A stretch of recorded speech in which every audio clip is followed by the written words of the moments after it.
This is On Air, a Lennox Learning Solutions podcast, hosted by Joe Jones and Dave Chatmon.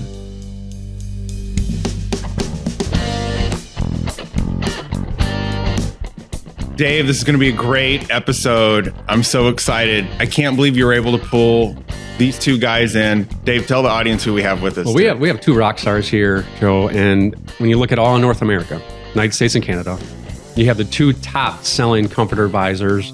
One is an owner of a company and one is the comfort advisor. So you have different styles, different perspectives, full range. We couldn't wait to get this one out because people are always asking, like, how in the world do people sell our signature product? Mm-hmm. And I think today we're going to learn some of the secrets, and it's a matter of taking notes and listening and applying these secrets to the field. It's what's going to make people better. And I think these guys can do it. And I'd like these guys to introduce themselves a little bit, Joe, if you're okay with that, and tell a little bit about their background quickly. Yeah, great. So we've got two individuals, two different companies, have two totally different approaches, but they're both top performing at selling high-end Dave Lennox Signature Collection equipment. So I think we're going to learn a lot today. Monte, do you want to start and introduce yourself? Yeah, I'm Monte Hehnke, Jerry Sheet Metal. I'm from Grand Island, Nebraska, pretty much the dead center of the United States. Town of about 50,000. We got about 4 other towns outside there that are about 7,000 population. I run 55 guys. Company's been in business actually since 1941. My original heating cooling guy was, they didn't have cooling back then, but it was 1897. Wow, so we've been around a long time. Wow, That's amazing, that's right? incredible. History. That's incredible. All right. How about Mike? I'm Mike Guillen. I'm from Tulsa, Oklahoma. I work for a company called Air Assurance. This is my 16th year in the business specifically.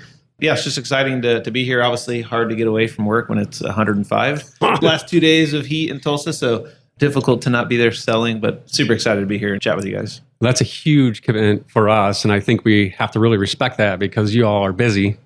But you took time out to help really kind of share secrets and coach other dealers on what they should be doing, what they could be doing. It's up to them, their choice, right? I mean, There wasn't money under the table here? Yeah, well, absolutely. You know, all kinds of trips and fun. I was like, I haven't got my check yet. So when you look at the industry out there, I think we all agree we're in an industry it's not glamorous. It's not the sexiest thing in the world. I mean, I didn't grow up with posters of heating and cooling units on my wall. You know, my father-in-law kind of said, if you're marrying my daughter, you can get in our industry. That's how I got in. So people get in different reasons, but you get into this industry and you find out like, hey, there's something special here. It's different. And you look at all the trades have skilled people, but our industry covers everything. We have to do a little bit of everything, and we got to be good at it, and we got to keep people safe. And people can choose to buy anything from a no-name brand that's really inexpensive to, a signature product like Lennox Signature Series that's very expensive, but they're investing in their comfort and their future. How in the world do you guys do it? I'll let you start. Well, for me, it's just always about education. Like if you go in a TV store, you look at all TVs and you're trying to find out which one's got the prettiest picture, right? Which one's got the best sound. And I think with heating and air, people just assume, hey, I just needed the thermostat to turn it on and it work. And they think it's that simple, and it can be. But if they're not educated to understand what the differences are, then they're just going to make all their decisions based on money. I need the cheapest thing that I can afford that's going to get me back up and running how I was because I'm looking at my trip or remodeling my house or wherever else they're wanting to put money. They never were thinking about putting it in the heat and air system, right? I mean, that's just a last resort because it's dead. And so from my point of view, it's like when I come in, I'm just going to educate. Like we're going to sit down, we're going to go through the house, we're going to crawl in the attic together, do a little smoke test, and really figure out what the problems are at their home.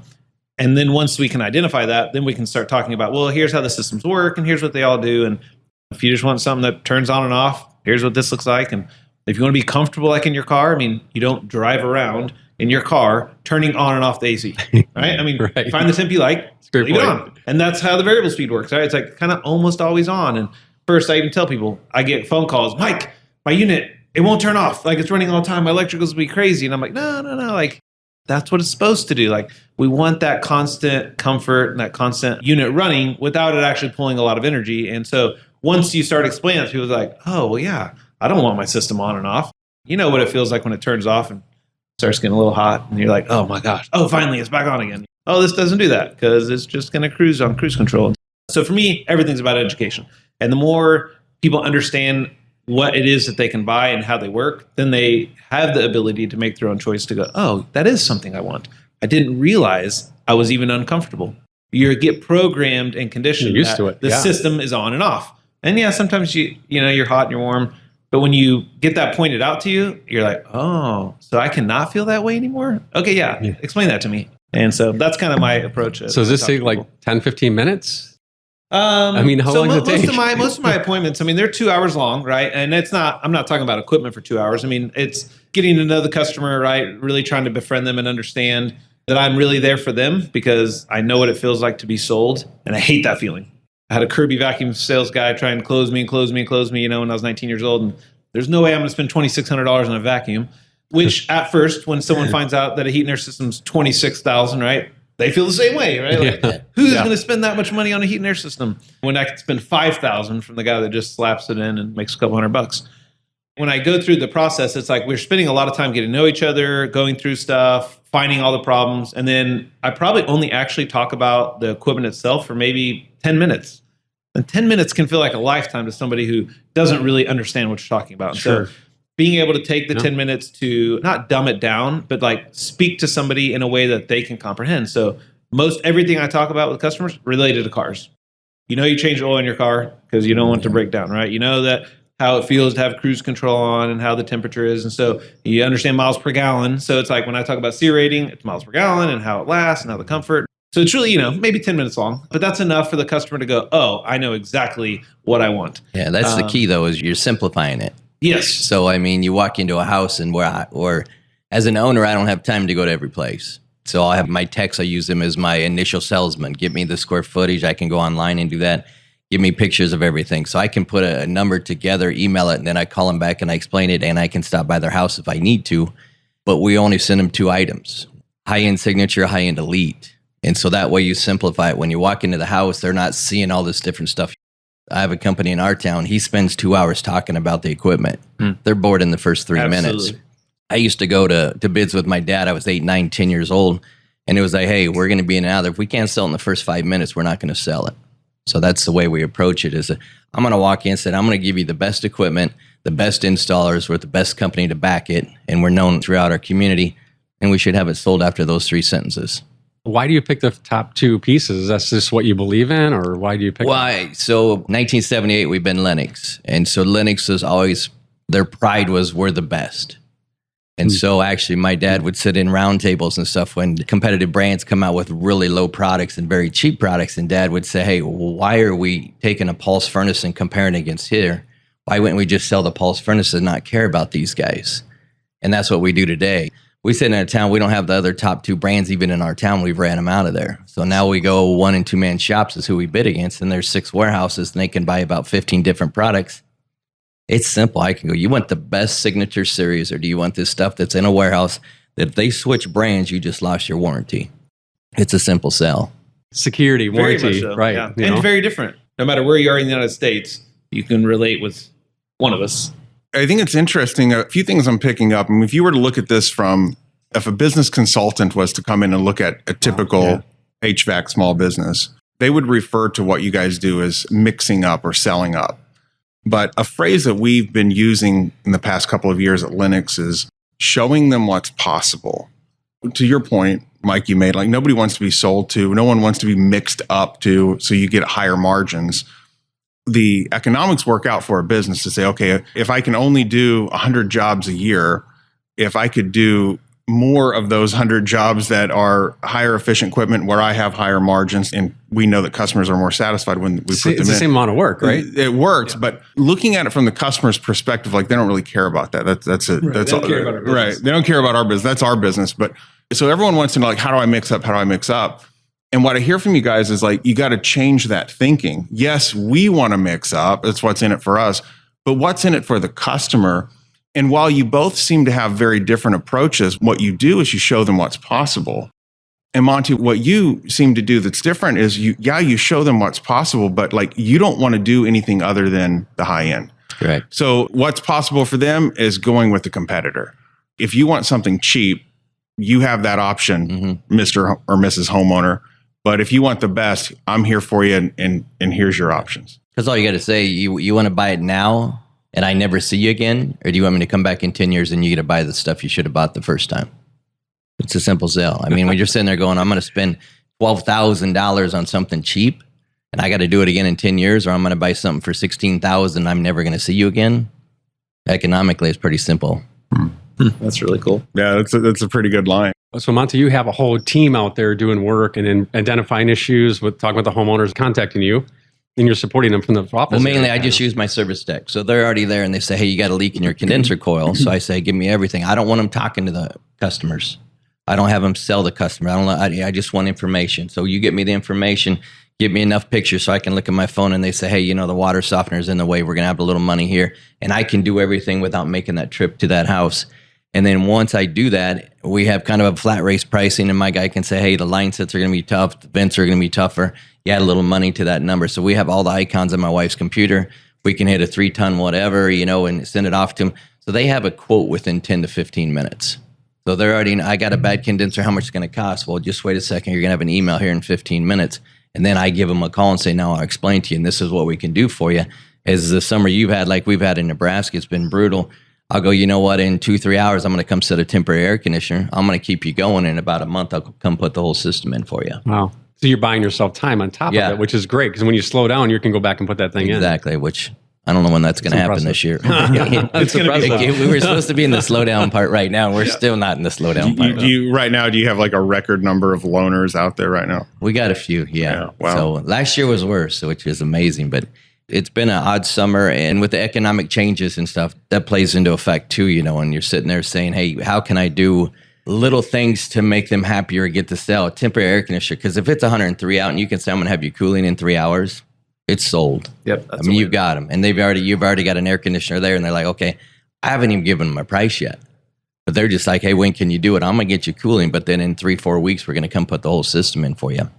We're lucky in a town of 50,000. I mean, you can't go 4 blocks without seeing our van somewhere. I mean, they're constantly going. So our name has been out there. My dad built a heck of a business. When I come in, it was an 8-man shop. I got 2 older brothers, and we turned it into something of a monster, which is tough to control right now. Mm-hmm. Wow. So let's talk about lead generation for a second, because you just kind of talked about how your service techs are giving you leads, right? Mm-hmm. Is that the only form of leads you guys have? I mean, sounds like word of mouth and the history of your company has a big part of that. That's huge. I mean, like we were talking last night, I said, if you can get into a cul-de-sac, you just need to do the first one right. Second one's golden, and then you're going to get the rest of them. And interesting, yeah. So mainly, if I have certain people in our town that will sit there when it's hotter than heck out, and they're raising their prices, and then 2 months later, their price is completely different. Well, maybe it's their neighbor, their cousin, or whatever. And like, well, a guy just spent $2,000. Well, what do you think? Right away, they're mad at that company. Yep. So you got to keep your prices the same all the way through from A to B, and making sure that somebody isn't out to dinner with the same people that bought the same system from you. But leads, which is crazy in our town, newspaper's still huge. Really? I mean, I put a huge ad in there Mondays and Thursdays, if I want to bury the competition, and I know it's coming. When it gets hot out, I don't want anybody thinking other than Jerry Sheet Metal. Wow. So I've got a buddy that owns a radio station, so I'll hit 7 radio stations at the same time. And the old school advertisement still works. We don't do a lot of social media. I don't even know how to use half the things on social media. As you guys have figured out, my cell phone didn't even work today.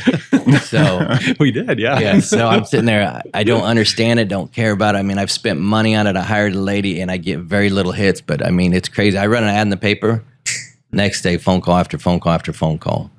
It's word of mouth mainly in our town, and people know they're going to get taken care of. And so I walk into a local restaurant and stuff, and people go, "Hey, love my system." Awesome. And I got to look at my wife and I go, who was that? Yeah. Because you see so many people and so many people you talk to, and someone will call you maybe on Thursday and it was Monday, and I've talked to 500 people since then. I'm like, have to hang up, go, who the heck, pull that file. I have no idea who that dude's talked to. So you're more rural market, smaller communities, but they know you guys, got a great history. And when you look over at Mike over here, you're in a bigger city. Yep. You have lots to pick from. And that's why you're spending a lot of time with them, I'm guessing. Because you're for sure. I mean, because we're Tulsa, the whole area, metropolis, we're almost 1 million people, right? So we got a lot of people, a lot of competition, a lot of really good competition. And so we have to really find ways to differentiate ourselves.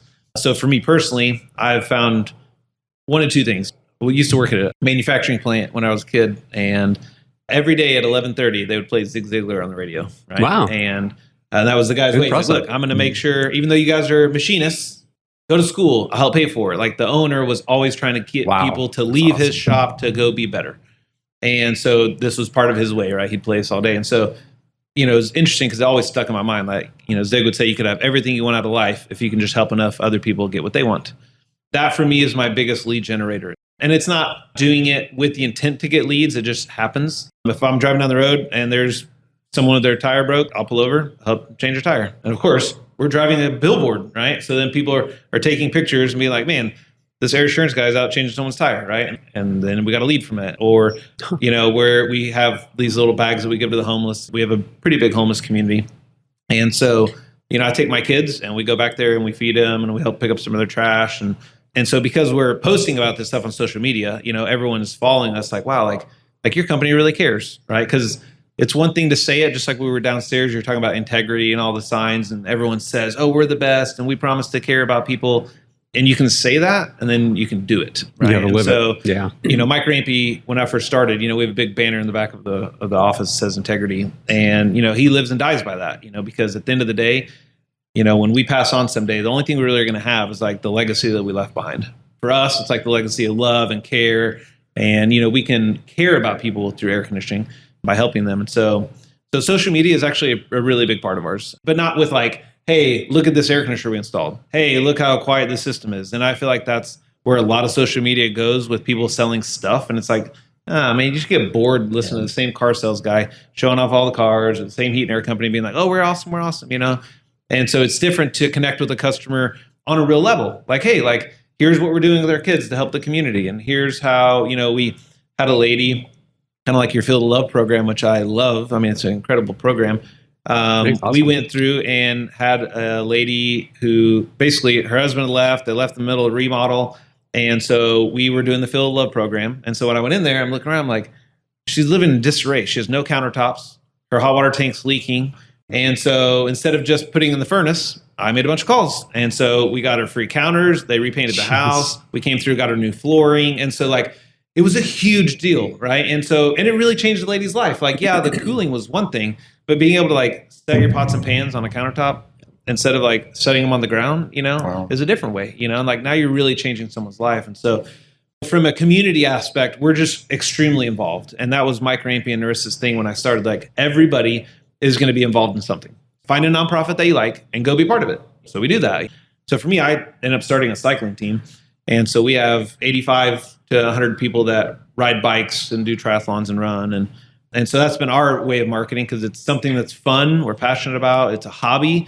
And at the same time, all these people in the hobby are marketing for us, which is great because everybody somehow knows someone who runs or someone who rides bikes in Tulsa. And so we get so many leads, and that's most of my leads. So I probably run 60 to 70% of my own leads rather than just whatever comes in from the office. But on like that, were you looking to get leads when you did that? No, he just said, do something, and I was like, all right. So I came back and was like, hey, like I want to start a bike racing team. And he's like, nah, that doesn't make any sense. So that's the whole thing in our community. If you go and especially youth, anything, it's the same 8 sponsors. Yep. We get called on everything. Yep. And we give money back. I said, as we grew, one of our biggest things that my dad has always done, he was a Legion baseball coach, and it didn't matter. He'd give money to fields that he didn't have, and we're going to fix this, or we're going to go find these 3 kids that can't afford the shoes or the gloves. And my mom drove them around, and that was the way we were raised. And so now Habitat for Humanity is our biggest thing. I started a thing probably about 17, 18 years ago. The last thing on their auction, I'm giving the top of the line system way to whoever the highest bidder. And then all that money went right back to Habitat. Well, now it's got into where people don't even want the systems. They're just donating the money. We're doing Habitat houses for free. So we'll do 4 or 5 for free there. And then say, hey, we're a little short. I'm going to give you 2 more. Because I don't care who you are. If you go and you walk into a house and you see a mom with 4 little kids that have been living in a tiny little apartment and that's their house, it's something that has nothing to do with leads, has nothing to do with your company, has nothing to do with what you're selling. Yeah. It just makes you feel good. I get a ton of leads because of like Habitat and everything we give. They're like, you guys are on everything. And we want to give back to your company because we know you're going to pump it back in the community. That's beautiful. And that's what you call my blue flame, because I'm all about that. I love this thing about giving back and helping other people, because we got in this industry. You were born in this industry. Yep. And we can make this a great industry or not. And if you look at all the heating, all the contractors out there, there is bad. Yep. And there is great. And then there's a middle. But who is it? I think what people can identify with is when people are doing stuff to help other people with nothing asked from it. you right there, you know that this is a great company because there's something different going on. And Yeah, it we sets just you had apart. one a couple of weeks ago, and it was a lady, and she had a bad air conditioner, and her furnace was so bad. I'm like, we can't put an air conditioner on this furnace. And she goes, I can't afford it, money. And I said, we'll take care of you. So I just told my guys that said we had a unit we probably wouldn't use. It was brand new, about 3 years old, probably a little over than that. It was a G71. Put it in for the lady, and she's crying and hugging all my guys when she left. And so my guys that Friday meeting, awesome. they're all like, we just changed that lady's life. Yep. Yeah. So now it hits your guys. Like, yeah. hey, this is what they do for our community. And it makes your employees think they actually do that for us too. Right. So during the pandemic and stuff, everybody, local restaurants and business were struggling. So when we had 50, 55 guys, every Thursday we brought in and we fed them. So we'd call local restaurants, hey, bring it. Well, I want to feed 55 guys. So not only are you taking care of your guys, you're taking care of a new bar and restaurant. So the next Thursday I'd have a next one. We did it all the way through the pandemic. And your guys appreciate it, and you kept those people going. You keep some other restaurants and bars kept their people going to make that happen. And that rides into one of our podcasts coming up, which is about recruiting and retaining employees. This is a great example, Monte. It's about caring about your team, so they want to be caring about your company. I love hearing these stories. And when you come into a podcast like these, kind of expectations, hey, we have the 2 top salespeople for Linux. And you kind of, if you watch any kind of, Zig Ziglar may be the exception, but any kind of like how to sell, they're going to tell you like ways of persuasion and manipulation and all, you get into all these kind of things. And some of those are helpful to understand. But what I'm hearing from the 2 top salespeople, what is so profound, and you have very different approaches, you're in very different markets, but yet you're successful. The common denominator is almost you just care. Yep. You're there to solve a problem. You put the customer before yourself, and then you kind of end up reaping what you sow there. Mm-hmm. It's simple, but it's profound. Yeah, but it's the truth. I mean, when I used to work at Ultimate Electronics 26 years ago, there was a guy, Alan Martin. The guy came in, didn't know anything about electronics, and sold more than anybody. But it didn't last. It was hard close, right? He'd push the guys and push them and like, well, let's go apply for credit, and then we're going to sell everything we can to whatever that credit limit is. And it's uncomfortable. Someone's pushing you and you don't really want to buy it, but you don't know how to say no, right? And so then you end up spending money that you wish you wouldn't have. And although he was the top salesman for 2 years, no repeat business, right? And eventually people knew and they didn't want to deal with him. And I think that's where it comes from sales in a lot of ways. They're like, oh man, this works. And people push you, to sell in maybe unethical or uncomfortable ways because it does work, but it does not work for a career. It is short-term gain. If you want to really do great in life, help people, help yourself. In the long run, it'll always come back to you, in good ways. And you're not doing it to line your own pocket, right? You're doing it just because it's the right and ethical thing to do. Yeah. And it just happens to also make money. But like earlier, you said you hate being sold to. Yeah. So, I went and bought a TV not too long ago, and I'm like, the kid goes, hey, how about the extended warranty? I go, is this thing a piece of crap that I got to buy extended warranty?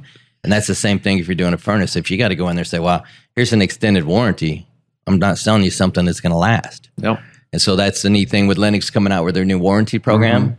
That's huge. You can sit there and we put it in bold on all our stuff and we really stress it. The only company that's going to do that for you. And then anything above and beyond that, if you lose a motor in 4 or 5 years, my company's not going to charge you because it's not going to happen. Yep. Yeah. Yeah. Thinking about Jerry's sheet metal, like at this point, you've got such a reputation, such a legacy and a history. People have kind of already decided they're going to do business with you, right? Before you even come out. I guess my question for you then is maybe 2 questions. One is, how far along in that journey do you think your customer is by the time you get there? Are they like 90% sure they're going to buy from you? Are they 70% sure? You've already done all the legwork. You've built your whole reputation, so they're buying from you. And then the second part is, if that's true, that people have already kind of decided to buy from you before you get there, how do you maintain that reputation? Because that almost seems like the bigger challenge. Like I said, in 93, we're about an 8-man shop with myself and 2 other brothers. So there's really only 5 other guys. And we slowly took a form. And so we call it Jerry's Way. We still call it Jerry's Way, my dad. So you get there before you're supposed to start working. You work later than you're supposed to. And during those hours, you're going to work your butt off and you're going to do it right. I'm very ACD. I got to have, when I leave, my pens and stuff got to be perfect. And so my guys know how perfection is. So if I walk into a house, in a brand new house, I go look at every heat run. What about the second one? And you might want to go look at that again. And my guys know that. And they'll even tell my customers, hey, if Monte stops by, so they know in their head they got to do it right. And so You've taken those guys and trained them from a helper for 5 years. Now they're a foreman. Now you got another guy. It just keeps growing. It kept growing. And now we've got guys. I just had one guy retire. He's 66. He's been there since I was 8 years old. I got another guy that's 65. He's been there since I was 10 years old. And they started with my dad at 16 as farm kids. And it's just called, we call them their family. I mean, if you can't come into my office, then I feel I did my wrong job. I mean, if you got problems at home or something, or you need help, you better be able to feel you can come into my office and talk to me. And you got to keep that feeling of we're going to take care of our employees, and then they want to take care of the customers the same way you take care of them. Yeah, that's very impactful. Jerry's way. Jerry's way. I love it. And you got to enforce those are the things people can get behind. We talked yesterday about your team following you. Yeah. And one of the things that Joe and I have always been concerned about as we've watched other companies is sometimes the owner doesn't understand the difference between writing a check to somebody because they have to do what you say, right? Or leading them to where they know that you care about them, that you want them to be successful. Like you said, playing Zig Ziglar, that's freaking amazing. Awesome. And that owner says right there that I care about you. I'm going to grow you. I'm going to help you become a better person, better leader in the world. But the difference with the whole thing is people have to want to follow you. And they've been with you for generations because they believe in your company. They believe in Jerry's way. I love that. That's huge. The minute they sit in front of me and I going to hire them, I said, do you want a job or do you want a career? Because I'm not going to hire you for a job. That's awesome. I want you to be here when I'm still here 20 years from now. You better still be working for me. And if they come in with that mindset that I have a career, not a job, I think right away you can tell by the reaction of their face. They want to be here for that long or they don't. And it's simple. And it's kind of funny. Some of them that I'll go and we have a strike policy. Like if you're late, that's strike 1. You get to 3, you're fired. And I love on strike 2 to bring those guys in and say, where are you going? Do you want a career? Do you want to make money? Do you want to have something to support your family for years to come? Or do you want to be that guy who's got to start at the bottom again in a week? Security. And it's different nowadays because you got to handle your employees a lot different than my dad did. I mean, my dad was tough on you, let's just say that. Yeah. You know, so if you made a mistake, if you got the door closed in dad's office, it wasn't going to be a good morning for you. Yeah, some radical candor. Yeah. So Joe and I polled a bunch of people like too. And we came up with this question we thought was kind of unique is with the uncertainty of the economy right now and where we're going as a nation and all the things that are going on, all the media's, all over the place. Are you guys going to change the way you sell based on the economy? I don't think I'll change my approach. The only thing we do is I think nowadays is how can I pay for it? That's what's in their head. I'm already paying more on my groceries. I'm already paying more on my gasoline. What's my college kid? How much that going to cost each kid? And so I walk into a house and the last thing I say, because you don't want to offend them, is, I do have financing. If they say, okay, what is it? I'm like, hey, you know what? You got $200 a month? Yeah. Okay, let's do $200 a month. Put, $1,000 down, 6% interest. You're going to sign one piece of paper and my wife will email it to you. You're done. You're approved. I don't do a credit check. I don't do anything. And like you said, I know where you live. You live in Grand Island, Nebraska. It takes me 8 minutes to get to your house. That's pretty special. That's very special. So you're self-funding. You're self. Well, like I said, is if you're getting 1 or 2% in your bank the last 4 or 5 years, why not go and say, hey, I'm going to go get a credit line with a bank, and they're going to fight over you if you're big enough and say, you know what, I had a company come in and say, I'm going to loan you up to $2 million at 1% interest. And I'm like, okay, so if I go loan it for 6 and I'm only paying 1, I'm making 5% interest and not doing nothing but doing some paperwork. Beautiful. I don't know why you want a bank to take your money when you can churn your own cash. Yep, it's true. It's a great approach. You're making it affordable for the customer, though. You're in a position where you can do that, and that's incredible. But the fact that you're providing those options to the homeowner. And Mike, if I remember correctly, I think your approach on financing or affordability options has evolved a little bit. It has. Can you speak to that? Yeah, well, and I'll kind of answer his question at the same time. So going forward, people are very worried about money. What's going to happen? Now we're also really worried, like, what can you get? Can you get parts? Can you get equipment? Can you get a car? So now people are shopping in a different way with a little more fear than I think they used to. For me, it's even more important to be able to say, like if you buy a less expensive unit and someone just slaps it in, the chances of it breaking are higher. You're going to have more out-of-pocket costs to have to pay someone to fix it. Hopefully they can get a part, because then if you can't, you're just going to buy a whole new unit again, And when you start having them understand that thought, then it's like, well, I understand this unit may seem more expensive up front, because you're buying a nicer unit. But over the long haul, your bills are going to be cheaper, so you're going to save money. You're not going to have as many breakdowns, as many repairs. Your system's going to have cooling. You're not going to be without it. And so with the way the world is going, it's actually, if you really logically think about it and a little emotional, it makes more sense to buy a nicer system that's going to give you more peace of mind over the long run instead of the worry and anxiety of, oh my gosh, when is this thing going to break on me again? Being able to explain that and then come in and say, okay, so now you do want the nicest system because you would like your bills to be the cheapest, but how are you going to pay for $26,000? Yeah, I don't know. Okay, well, we have great options, anywhere from 3 to 10-year loans, as low as 2.9% interest, which is, phenomenal for our area. I mean, you can't even get a house loan for that anymore, right? When people can see that, and because our installs are so terrible in the state of Oklahoma because of the way the rules and the codes are, in many cases, we literally can save people 50 to 60% on their electric bill. And it's like, you've been used to spending $400 a month.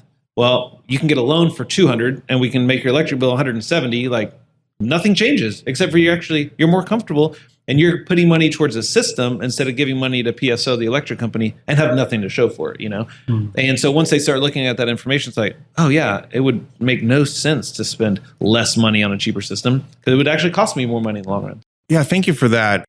Trying to piece some of these stuff together. I'm looking at Dave because I know we've talked about some of these things before.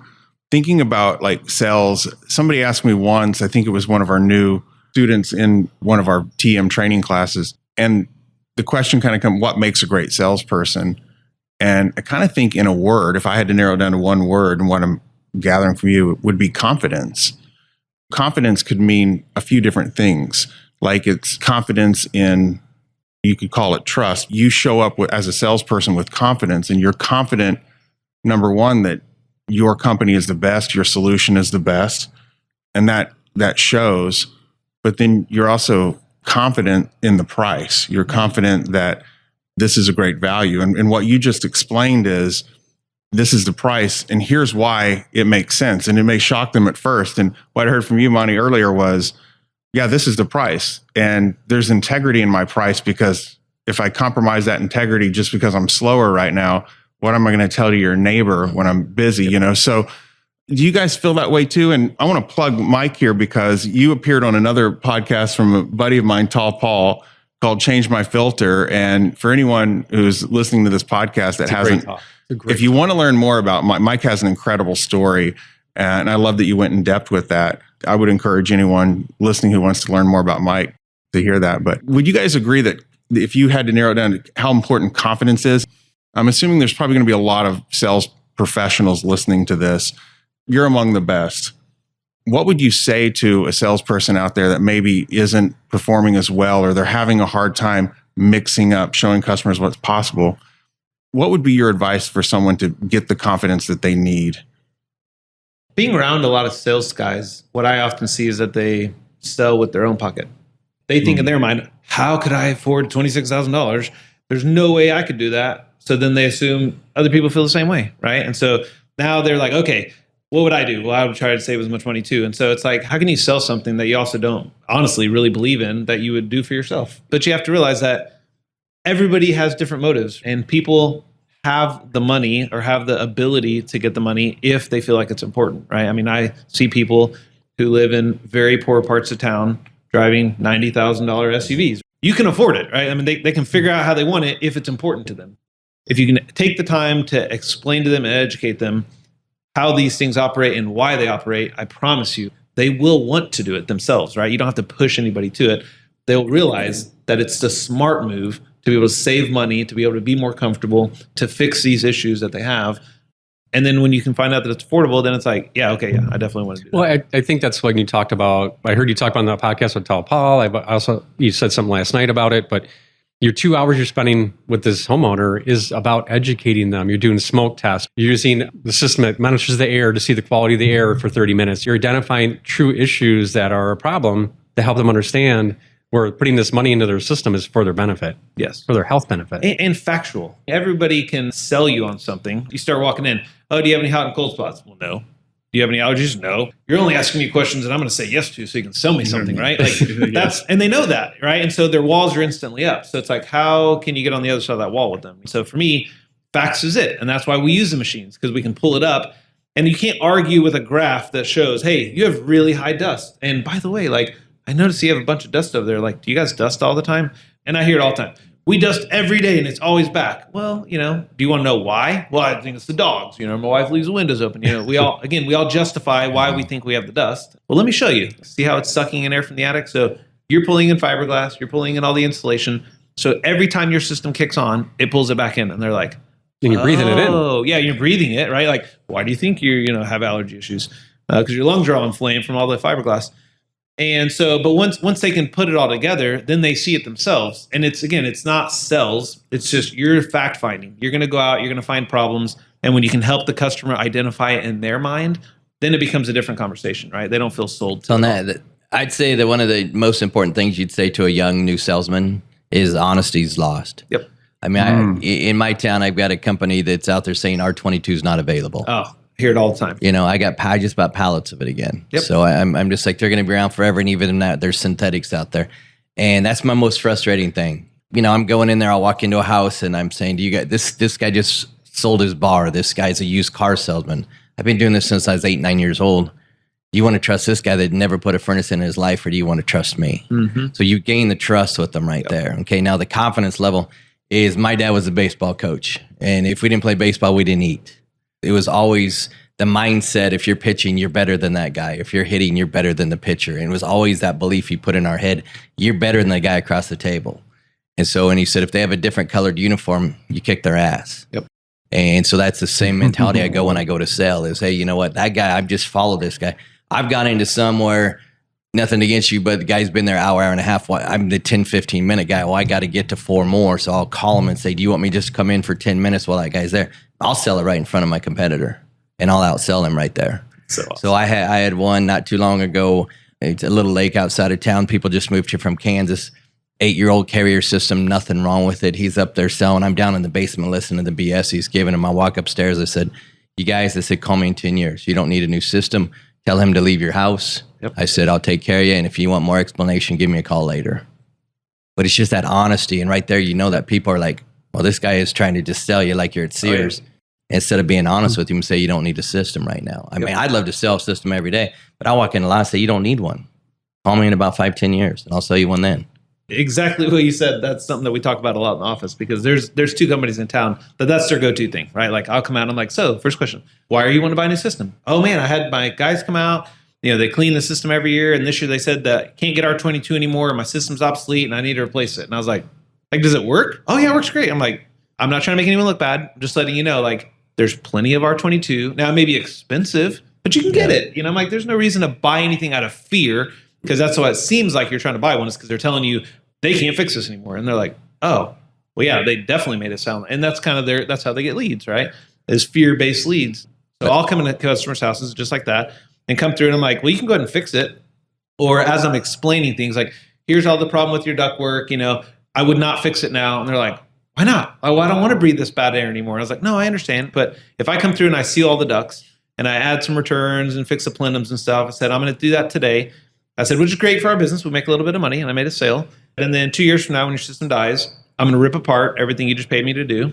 And then I'm going to charge you again to put it all back together. So you're going to double pay. Just wait to do it later. And they're like, wait? Like, you're a terrible salesman, And I hear that so often. Like, you're telling me not to buy something. I'm like, you're right. Yeah. Like, as the smartest move is to wait and do this all together in the future. But that's why you're successful, though. Yeah. Because you're going to get that reputation. I don't care who you are. And if you're a town of 1 million, that spreads. Absolutely. With the way it is. I mean, if somebody's giving you BS about you don't have R22 and they go to dinner with someone, they tell that story and the guy goes, no, it's there. And they can pull it up on their phone and see you still buy it. And it's frustrating to me is because in our little town, Dad was friends with every competitor. They'd come to our shop or he'd go to them, have a cup of coffee with them. I mean, if they walked in and it said Cliff Freimeyer on the sticker, Dad'd say, why are you asking me to give you a price? Is Cliff not taking care of you? Like, no, he's doing good. And he goes, well, I'm not going to give you a price. Cliff will do it for you. He'll do it right for you. And that was the way it worked. And now I'm against a whole bunch of 1-2-man shops that are working out of their vans in their garages that don't know the business and lie to people to get sales or leads. And it's just wrong. Yep. I mean, especially the elderly people. And that's the most frustrating thing is you get to 80-year-old ladies that don't have anybody to tell them what's right and wrong, or their kids are out, and I'm always like, hey, give me your kid's phone number. I want to call him and tell him why while I'm standing in your living room so that you hear it and he hears it too. So it's sad. I mean, and I hate the way our world's going that way. That was one of my most frustrating things growing up in this industry. Almost 40 years now. We had ethics. We took care of people. The shop that I worked for, large mechanical, our owners, they were like, you never take advantage of anybody. And that was a great foundation. What always frustrated me was you get into the fall and all these news stations were showing like how this company, took advantage of Mrs. Smith because a bad heat exchanger, but wasn't bad. And we set them up. And I hated that so much because every time I walked into a house after that or a business after that, I was looked upon like a thief. Of course. Yep. And I'm like, we got to change this. And that's really one of the big areas why Heat Up Wisconsin Now Feel the Love was started, because we have to do something different that gives back and shows our love for our consumers that actually support our lives. Right. And that's giving back. Right. And but they're ruining the name for everybody. They are. That's my point. I mean, they always got the used car salesman thing. And our industry is getting too much of that. Sure. And I said, it's because, first of all, they come from a company they were probably never trained on properly. Don't even understand SEER ratings or what they're supposed to. I mean, I get calls from small shops that are looking for Linux equipment. They go, hey, I need this and that. And I go, well, those don't even match. They don't even understand how to match the equipment up. Simple to go on the internet and see what your HR rating is and stuff. And I'm just like, okay, this is what you really need. Well, why? And I said, because this is what matches. Linux doesn't even match with this.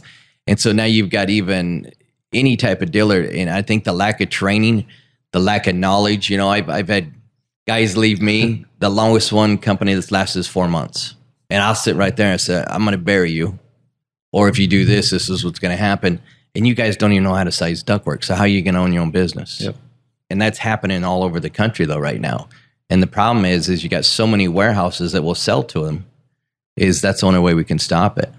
Yeah, that's a good point about having the confidence to be a good salesperson is number one, looking out for the customer's best interest.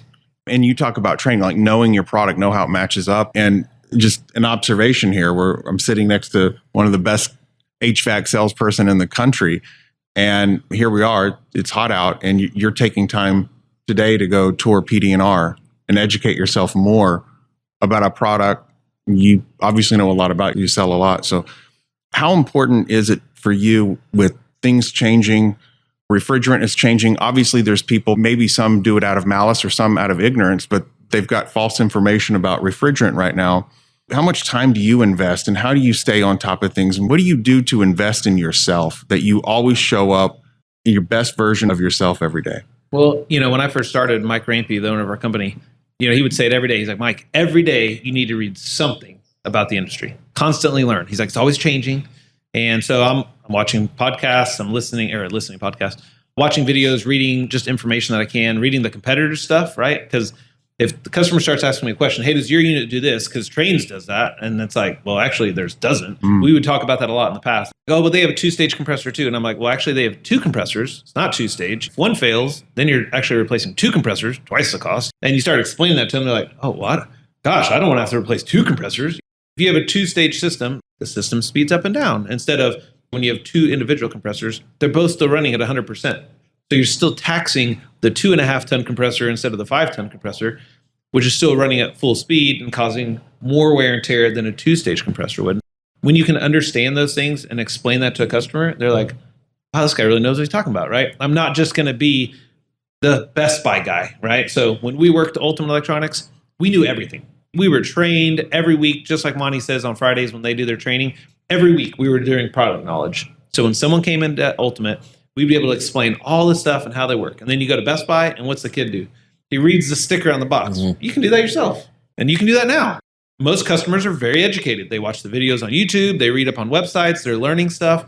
How embarrassing is it to walk in somewhere and start asking questions to a guy and you know more than him? And it's his job, right? Yeah. And I see that all the time with heat and air. The internet's weird now, especially the younger kids. And they're coming on, hey, I want this, I want that. And I go, no, you don't. Yeah. You don't need that. Even understand what it does. And I'm like, and I'll explain. And they're like, almost want to argue with you. And I'm like, well, you read it on the internet and I do it for a living. I can sell it to you, but when it doesn't work, don't call me back. The knowledge of your product is what I think for a salesman, it's number one, but it's not just your salesman. I said, so I tell my guys, I go, instead of on Saturday night, or whatever Sunday morning, instead of looking at TikTok or whatever you do on social media, I said, go on to Linux Pros. Just read one unit. What's it do? It'll explain everything to you. And know that, because if I'm a homeowner and so someone's going to put something in my house, I don't want to talk to the foreman. I don't want to talk to the second guy. I want to talk to the third guy because he doesn't know much. So I'm going to, if there's any dishonesty in this company, he's the guy that's going to let it go. I tell my third guy, you better know if someone comes up to you, if you're soldering outside, what does this unit do and how does it do it? You better know that answer. Yep. Because if you're hooking up something you don't know the answer to, why are you the guy hooking my unit up? I'm going to take you back to one thing that we talked briefly about, kind of touched on financing. We talked about what your system is and what you do, Mike, over there. Joe and I have talked about, when we were thinking about this podcast, we had a lot of discussions about stuff. We talk a lot, but one of them is when we travel, we'll talk to dealers all over the place. And one of the things we will hear is, oh, no. My homeowners pay cash for everything. They just pay us the money. They figure their own thing out. But when we look at their sales history, it's really a lot of merit and maybe some elite. And gosh, guys, there's such great companies, but they have this roadblock about offering finance. And I know when I was working for the company I started my career with in Kenosha, Wisconsin, the owner said, you're going to put financing on every single offer. I couldn't tell Bob no, because Bob owned the company. So I did what he said. I wanted to be a great salesperson for him. And I'd walk in and I'd make everybody uncomfortable. So I got into a system where I would, when I shook their hands outside, I would hold onto their hand and say, oh, before I forget, on everything we do, we put financing in every option. And they'd pull their hand off and say, oh, no, we have the money. And I'm like, oh my gosh, I'm sorry if I offended you. I just want to let you know our company policy is I have to put on all of our stuff because we want people to have options of what to do with their dollars. And we sold 9 out of 10 financing. I had to find a way to break the ice, I'm real subtle. It's the last thing. Because you don't want that to break the sale right away. Because then they look at you, well, is there something in my house that you don't think I can pay it for? And I'm like, no, so you got to just say, hey, at the last thing, if you need it, that's how I end it. If you need it, we have financing. If you want me to explain it, I can. And then right away, right there, they're going to give you, what do you got? Yep. And that's why you didn't offend them. And that's why I started with it, because I had the rest of my time with that homeowner to get them to know me better and trust me and realize that that's just our process. And then they ended up going with it anyway. Because then they wanted to hire in stuff, and they could realize dollar per dollar they could afford it with the savings and everything. But that's actually one of our better leads, though. Is I'll have someone call and say, "Hey, you just put a system in for so and so," and they said, "This is all I got to do for financing." I'm like, "Yeah, you're done." Oh, and it's can you come to my house? I'll take it. I don't have to go through a bank. I don't have to do. All I got to do is sign one note that my wife prints off. I mean, who wouldn't do that? How do you bring it in, Mike? So on ours, our quote sheet's pretty detailed. I mean, it's 2 pages, and we have literally 94 check marks that tell, depending on the customer's house, like every little thing we're going to do, right? So we kind of go over it all. And then when you get to the bottom, good, better, best of most things, I have, here's the information of the equipment, here's the prices, here's the rebates, right? Which is basically, here's your cash amount due. And then underneath it, I give people a kind of an estimated number of what their savings could be based on the system. So they can just look at it and go, okay, this one could maybe save me 58, this one saves me 20. And then right above that, it just has the financing price, right? So I don't even say anything, but as they look at it and go, wait, the top unit's only $9 more than the middle one? And I'm like, oh yeah. And they're like, well, that's a no-brainer. Or the third option, the way that it works in Tulsa is the sale has to be over $15,000 for it to be a 10-year note. If it's under $15,000, they only get 5 years. So the third option monthly is more expensive than the top option because the top option stretched out over 10 years, but the cheaper option stretch only over 5. Wait, I can buy the best one for less money? That doesn't make sense. I'm like, oh, it's just over 10 years. Well, yeah, I want that. Like, let's just do that. Okay. And again, I'm not even bringing it up. They just see it because I'm pointing at the price above it. Below it, I'm showing the savings. And that line just happens to be in the middle. And if it's important to them, they're looking at the finance line. I don't even have to bring it up, right? So then they ask about it. So 3 different processes on introducing it, and they all work. Yeah. And it's just a matter of communicating. And like Joe said, having the confidence to say that, here's the best, and here's some ways that you can afford it. Here's the ways you can put it into your family's life. Well, that's another thing for salesmen. And you can ask my kids, my wife, all my workers. My number one word is communication. Yep. So even in the mornings when my head texts lining everybody up, someone will call like at 9. Well, wasn't someone supposed to be at 9? And I'll call, hey, Mark, was someone supposed to be there? Well, they were supposed to call him at 7:30. He said it right to him. So now I make him look you in the eye and go, hey, Joe, what did I just say to you? Say it to me back. Wow. because the younger generation doesn't listen. They're not paying attention. They got to look someone, and you even talk to a lot of young kids. They always put their heads down. No, look at me. I want you to look at me. that Understand makes what I'm sense. saying. That's why Tina says that to me all the time. Yeah, my wife's always like, just leave me alone. She's my secretary, bookkeeper, so just leave me alone is what she says all day long. Just stay in your office. No, but I said, but if you can get that, because we're in such a different culture with the cell phones, and I hate people send me an email, they're mad at me, but then you call them, I'm like, well, I'll stop by. Let's talk face to face. I don't need some emoji or something to tell me what you're feeling, because I don't even know what they mean. Yeah. I still type in all caps sometimes and didn't know you weren't supposed to do that. It's So- like, You're why are you yelling yeah, at I'm me? like, why are you yelling at me? I go, because it takes me a lot less time to type that way. That's awesome. I'm not having a hit shift. So I'm going to go back to a topic that you brought up. So when you're talking about like selling, right? I think a lot of people sell out of fear, right? It's like, well, I got to close it today, because if I don't close it, then I'm not going to get it. I don't close any on the spot. Like customers leave and say, yeah, I want that one. And I'm like, well, why don't you think about it? And they're like, huh? I'm like, well, you had mentioned that you were going to talk to 3 other people. I would rather you talk to those 3 people. And they're like, why? And I was like, because if I sell this system to you, and I've had this happen in the past where you bought the $20,000 system, and a year later, your neighbor bought an $8,000 system from someone who slapped it in, and you feel like I ripped you off because well, it's twice the price. And I said, wow. I want you to there's- take the time there's to go confidence, my look at gosh. it. And when you understand that the other guys, because look, I'm going to give you our value line. So here's a separate quote for $8,000 for us to slap it in. I'm going to not do a good job. I'm just going to put it in. It's like doing a heart transplant and leaving the arteries all messed up, but you're alive. Here's that price. Now I'm not going to do it, but here's the price of what it would be if we would. Okay. Now, when you go out and you get your other prices from people and you see that they just come in for a couple minutes, they don't look at anything, and they give you that price, you know what they got. So when you choose to do it the right way, and anyone else comes to you and says, oh man, I can't believe you wasted all your money. I did it for $8,000. You're like, I know exactly what you got for $8,000. And you are confident in it, right? And again, so it's like, I want them to take that time because this is a huge decision. This is a lot of money to spend. And I never want you to regret it later and go, man, I wish we'd have gone different, right? And the more you can educate yourself, the better it is. So I sell nothing ever on the spot. I encourage people to shop around. It makes us look better. We did so much fact finding, so much information. We educated them so much. But most of them always tend to come back. When I worked at Ultimate, we called it the be-back bus. So people would come in. We were split between Best Buy and Circuit City. And everybody wanted to see all 3 and see what the best deal was, right? So they'd come to us and they'd leave. And, we'd say, oh, they'll be back. And most times they did because they went to the other places and the guys didn't know anything. They didn't educate them. And so they came back. For me, that's what I'm looking for. I want the referral business. I want the people that are choosing us because they know it's the right thing for them, not because I was the slickest and I had the best thoughts. Yeah, but in 16 years, now you're to the point where you've been in those people that put the slap-in unit in it, and now you're in their house again. Replacing it. And they're like, God, I wish I wouldn't have done that. And I hear it all the time. But that's your best sell because now they go tell someone else, I screwed up. Don't do what I did. And they're going to go high-end stuff or whatever. So I've gotten referrals from people that referred me to their neighbors. That's incredible. Right? Because they were like, man, this guy was should have awesome. done it. We know now. We should have done that. I mean, that to me is like the most compliment you can possibly get. You know? So one of the struggles we have with our TMs, our Linux TMs across North America, is we always talk about we're relationship sales. We sell to Monte for as long as you've been buying from us, right? It takes relationships. And that's a different type of selling than a one-time hit and walk on and see somebody again and you got a lot of people to pick from. That's what I'm hearing from you guys. I'm hearing that you guys are actually in the field selling on relationships. Yep. And that to me is classic Linux dealers because of the fact that you're building a foundation for your future, which is remarkable. I love to hear you guys doing this. A town our size, you have one bad thing. It's amazing how you could do 2,000 good things and one bad thing spreads like wildfire. quick, It's out there. And that's why I hate social media. And people utilize it in the wrong way from our news networks to whatever. And that's happening even in our field. So you get one bad thing and they could go, oh, look what happened here.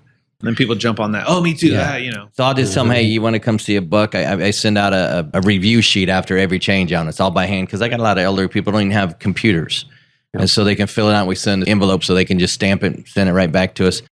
And our average, we ran a perfect 10, about 2 years of perfect 10 sell, and we were 9.94. Wow. Of our rating. That rates from the equipment all the way down to my text to me. That's cool. And I said, I'm mad that I wasn't a perfect 10. But if you can hit that, if you have that one and they even put an 8 on something, I'm calling them. What can we do better? Yeah. I read the bottom and I used to put in with every one of our ads in the paper, I'd put the quote from the customer on the bottom. I'd get their permission to put it. And you want to talk about sales because if you say B Cohen, Everyone in They town know know who who it B. is. Cohen is. I'm gonna call B. Cohen. What they put in for you? You know, like it irritates my competitors, which I don't. My belief is I don't have competitors. I'm their competitor. Yep. And so I'm selling my company and my product and my team. And I said, so they don't mean nothing to me. I just wonder when someone buys it from someone else, why they didn't buy it from us. And that's what irritates me. What didn't we have, or why didn't we get that opportunity to make that sale? This is super interesting, and we've kept you guys out of the field for a long time here, and we're kind of running out of time. So I just want to ask you guys, we have no idea who's going to listen, right? Who's going to listen out there in the world about what you guys have done and this expertise. Is there any 1 or 2 points or 3 points that you guys would like to share and say, here are some key points about selling long, high end, and selling comfort and selling whatever? What would you guys think we would leave people with? I just summarize what we've talked about, knowledge of your product, confidence in your team and your product, and being honest. If you got those 3 things in your mind when you walk into someone's house, you're going to be successful. Yep. If you go in there without confidence, not knowing your product, and maybe you have to throw a little fib here and there, you're probably not going to get the sale. So if you got those 3 things mastered, you've got them whipped. I mean, he nailed it specifically with the product knowledge. And I think the other thing is prejudging. I hear often from other sales companies, people can't afford that. They can't spend that much money. And it's like, you know who buys more high-end systems than anyone else? People who can't afford a high electric bill. They can't afford to keep fixing it, right? So to them, they'll actually... You can't afford to be sick. They can't. Yeah, I mean, yeah, absolutely. Because if they're sick and they can't go to work because of the bad air quality. And so the American man, right, who is a mechanic, like for us, we have American Airlines, up in Tulsa, a huge mechanic shop. And they really pride themselves on being the best, right? I mean, like you don't put a plane up, that's just in good enough shape, right? Like it's got to be perfect because you got people's lives at stake. And so those guys take a lot of pride in their work, but they don't make a ton of money, right? And they have very simple houses, but they're the guys that have worked hard their whole life. They want to be comfortable. They want the best because they know how it works. And they know that if the best isn't put in properly, it's not going to work.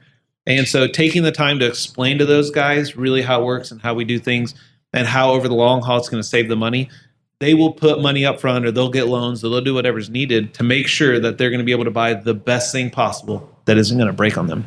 Where most people would think, that's the guy who can't afford anything and I got to give him the cheapest price. You got to stop worrying about money, right? Stop worrying about price. You got to worry about education and what's going to help people and let them make their own decision. And people will choose. Everybody wants the best. I mean, don't you want to live in the nicest house if you could, if you can afford it? Like you want it. And if you can just figure out how you can afford it and how important it is to you and how it can help you, you'll make that decision for yourself every time. Give people the chance to make a choice. If you're going out there and you're giving people one option and it's the cheapest option, like you've stolen from them. You didn't give them the chance to do something that could have been great for themselves because you weren't willing or you were too scared or you thought with your own pocketbook, like give them a shot because they deserve to be able to buy the nice stuff too. It's awesome. I really appreciate you guys coming. I've learned a lot. Many things. One of the things that stands out is that Mike has been told on numerous occasions that you are the worst salesperson, and yet you are the best. And I think you guys are just doing something counter to everyone else. The typical sales approach of hard close, the nerves when you come in, not knowing your product, so afraid of losing the sale. And you guys walk in, you're so confident. You're confident in your team. You're confident in your product. You're in it for the long haul. You care about the community.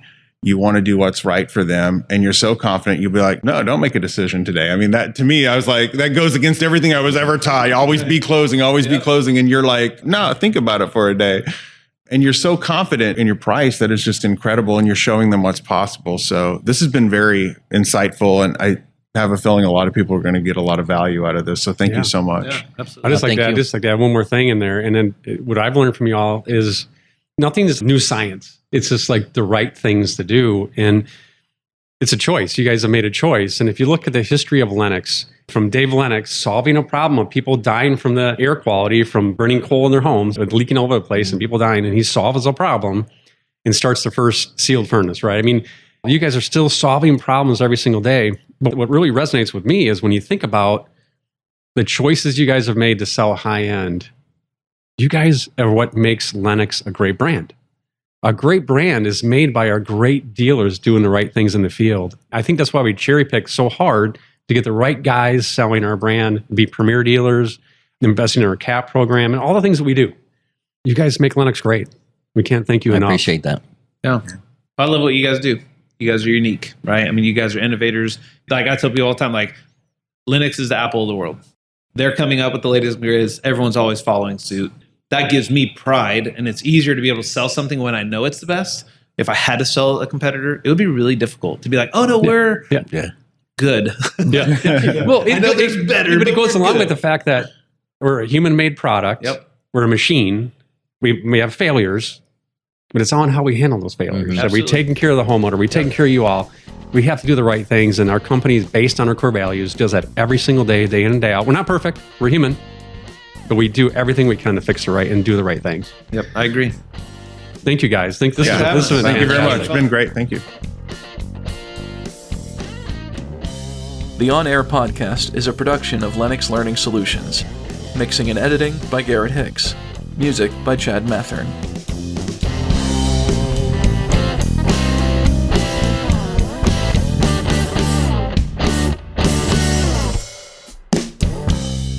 By accessing this podcast, you acknowledge that the entire contents of this podcast are the property of Lennox International Inc. or one of its affiliates, collectively, Lennox, and are protected under U.S. and international copyright and trademark laws. Except as otherwise provided herein, your use of this podcast and the information contained in the podcast are for personal or other educational purposes only. No other use, including, without limitation, reproduction, retransmission, or editing, of this podcast may be made without the prior written consent of Lennox. All information made available on this podcast is for general informational purposes only, and any reliance on such information is done at your own risk. This podcast should not be considered professional advice. By accessing this podcast, you acknowledge that Lennox makes no warranty, guarantee, or representation as to the accuracy or sufficiency of the information featured in this podcast. The views expressed by guests are their own, and their appearance on this podcast does not imply an endorsement of them or any entity they represent. Views and opinions expressed by Lennox employees are those of the employees and do not necessarily reflect the view of Lennox. Lennox expressly disclaims any and all liability or responsibility for any direct, indirect, incidental, special, consequential or other damages arising out of any individual's use or inability to use this podcast or the information presented in this podcast.